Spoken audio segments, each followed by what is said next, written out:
We are here with Dr. Mike Licona, who is an expert on the historical reliability of the resurrection. What exactly does that mean, and why does it matter? Well, as we read through Paul in 1 Corinthians 15, he says, if Christ has not been raised, our faith is worthless. So, and Jesus, he himself gave the sign. They asked him for a sign that what he was claiming about himself, to show that what he was claiming was true. And he said, I'll give you no other sign except my resurrection. So the bottom line is, if Jesus did not rise from the dead, he's a false prophet. No rational person should follow him. But if he did rise from the dead, then he did so in confirmation of his personal radical claims. And that gives us something very serious to think about. That's why it's important. So, what does it mean for us? Well, we've got some really good evidence for the resurrection of Jesus. For example, wow, I could really unpack it, but let's just get to something, but just bottom line here, okay? So you got Paul. Paul's not biased, a biased Christian, when he says Jesus appeared to him, having raised from the dead. Paul was out persecuting the church. He was arresting Christians, he was throwing them in prison, he was consenting to their executions for being Christian. And then he became one when he had an experience that he interpreted as an appearance of the risen Jesus to him. And it radically transformed his life from being a persecutor of the church to one of its most able defenders. And he ends up being martyred for his Christian faith, being beheaded just outside of Rome. So that shows that he truly believed that Jesus had appeared to him. Now, the reason he's so good as a source, like if we could imagine a deck of cards, there's some really good face cards. There's a king, a queen, a jack. But Paul is our ace because he was a non-believer at the time of this experience. In fact, he wasn't biased for Jesus, he was biased against him. Second, we know from Paul's undisputed letters, such as Galatians, that he knew Jesus' apostles, the Jerusalem apostles, Peter, James, and John, two of Jesus' three closest disciples, and his brother James. And he ran the gospel message past them that he'd been preaching in order to ensure that he was on message with what they were preaching.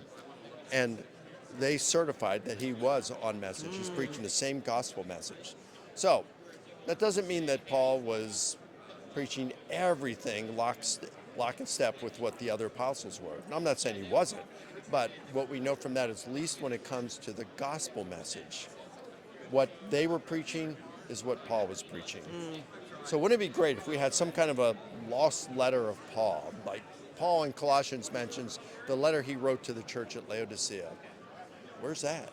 Well, what if we found it? It's been lost all these years. What if we found it? And what if that letter said, I want to remind you of the gospel message I preached to you?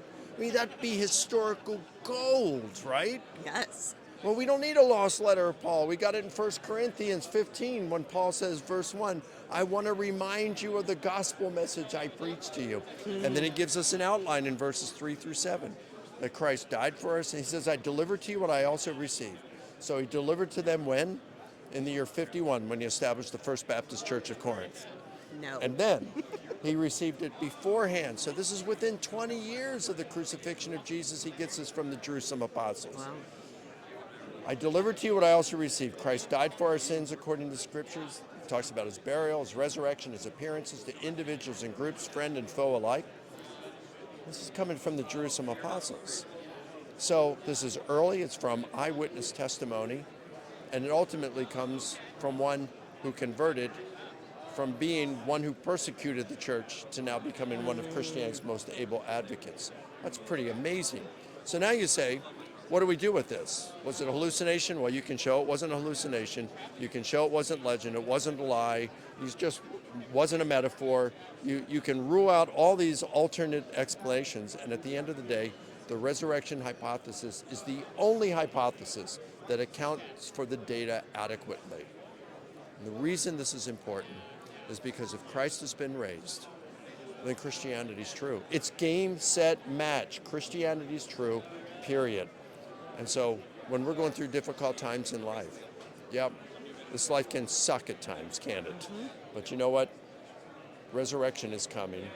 And 1 second in heaven, 1 second, none of our struggles here are going to matter a bit. And that's something to be really encouraged about. Mike Licona.